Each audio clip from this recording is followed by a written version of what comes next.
So welcome.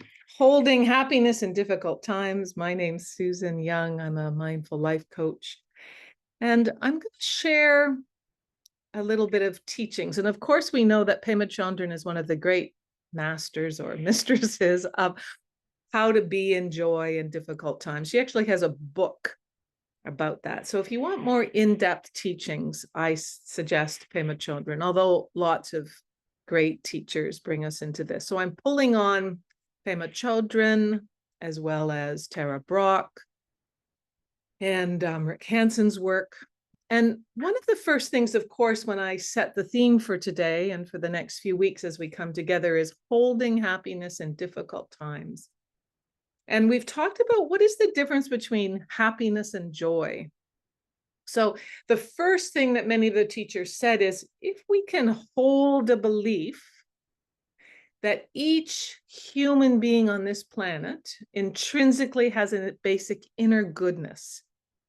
Maybe we want to exclude Hitler from that, I'm not sure, but that sense of that we can all flourish in that way. So we have this inherent goodness within us. And if we imagine the beautiful metaphors that Tara Brach and Pema Chodron and others use of a clear sky is our basic inner goodness and happiness. And in that way, when the clouds come over and we don't stay connected with the clarity, which is a deep joy within us in the belief of the inherent goodness of ourselves as humans. So the storm comes across, we're going we're holding that belief, we're able to practice, we're able to bring ourselves, and then we get off track and then we come back on. Sometimes we get off track for a while if we've got big struggles or if we're just take something in a way that lands. I heard an interview about some of the refugees from Nigeria and the refugee camps that might hold 10,000, 50,000 people that are just terrible. And I can hold that. I want to bear witness to what's going on in the world. And then sometimes I need to pull back and I can't bear it. It causes me too much pain. So if we feel that kind of panic or anxiety or high distress about our lives or about something going on, if we fight it, we make it worse. So we keep coming back to remembering basic inner goodness and soothing ourselves. So sometimes we say joy, sometimes we say happiness, but as Thich Nhat Hanh says, the joy is the deep ocean and the happiness is the waves that come on. And most of the great teachers agree with that. Happiness is like a pleasurable feeling. I had a beautiful walk this morning on the water and got to go do some yoga to bring myself fully to center and exercise the body. So joy is a state of mind that we can dip into and draw on when we need to, when things are challenging, even in times of deep grief and uncertainty. And I know all of us here have experienced that. So we can work on cultivating joy independent of external circumstances. That's the message around that we might say, I don't have happiness today. I'm not riding those waves, but I can still cultivate that deeper joy and a surrender into trust. So we might be hardwired around happiness. The research shows us that about 50% of us, 50% of our awareness and consciousness is genetically hardwired. But we then have another 50% that we can cultivate in terms of tapping more deeply into that kind of joy. And I'm going to talk about the 8 habits, which you might already be familiar with. But I just wanted to say before that the neurobiology of joy is complex. There are a few neurotransmitters that stand out in promoting a positive feeling, which lets us tap into the deeper joy. And of course, you'll know those as dopamine, serotonin, oxytocin, and other endorphins. So the good news is that many things in our lives can bring out those neurotransmitters, which bring us a sense of happiness and then allows us to hold into joy more deeply. So the effects of these neurotransmitters on our body, on our mind, on our feelings are really broad, and they relax our muscles. They slow down the central nervous system. We know this is what brings us calmness and allows us to return to a sense of joy. So by doing certain habits, we know that the mind can be more clear. We can have more awareness.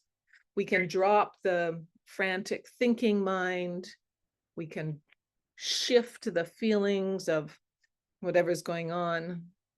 And we can know that in a deep way, there is no disturbance. There is no disturbance, staying connected with the body, the mind. So the 8 habits, which I'll say briefly, and I can send them to you if you're interested. Of course, the first one that comes up in all the research is expressing and focusing on gratitude. That allows us to shift the neurotransmitters. So we kind of turn, it's like you're at, let's keep it simple. We're at 2 forks. We can go down this kind of negative complaining, how painful the world is. But without denial, we can choose to focus on what we have in gratitude while still taking action. Practicing a spiritual focus like meditation or mindfulness. Avoiding comparison. This is like a true thing that we know, and it's not always easy. My yoga teacher this morning kept saying that because, I'm wearing my knee brace of what I used to be able to do even a year ago in yoga. And I have to keep my eyes on my own yoga mat and not go, I used to do it. Doing consistent acts of kindness for others. Nurturing relationships, of course, learning to forgive, practicing self-care, especially physical activity that gives us the access to the endorphins and neurotransmitters more easily. And then the final one is reality as it is, accepting reality as it is, letting go of unrealistic expectations. And I've said publicly many times, I'm a recovering perfectionist. So it seems like my standard should be here. And I know each of you have sometimes challenged me, let it go. Mistakes are part of who we are. And I'm making progress in that area with some reminders and help from all the kind of peoples in my life.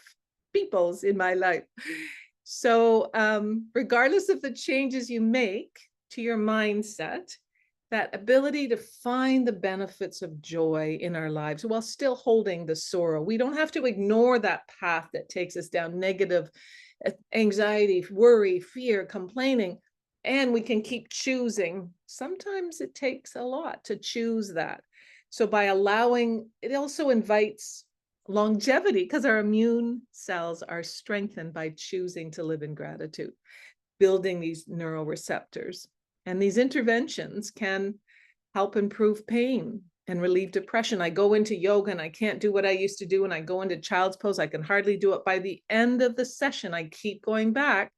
I have more access to movement, even though the knee is still compromised. I can still do more than I could before I started. And I keep building my capacity.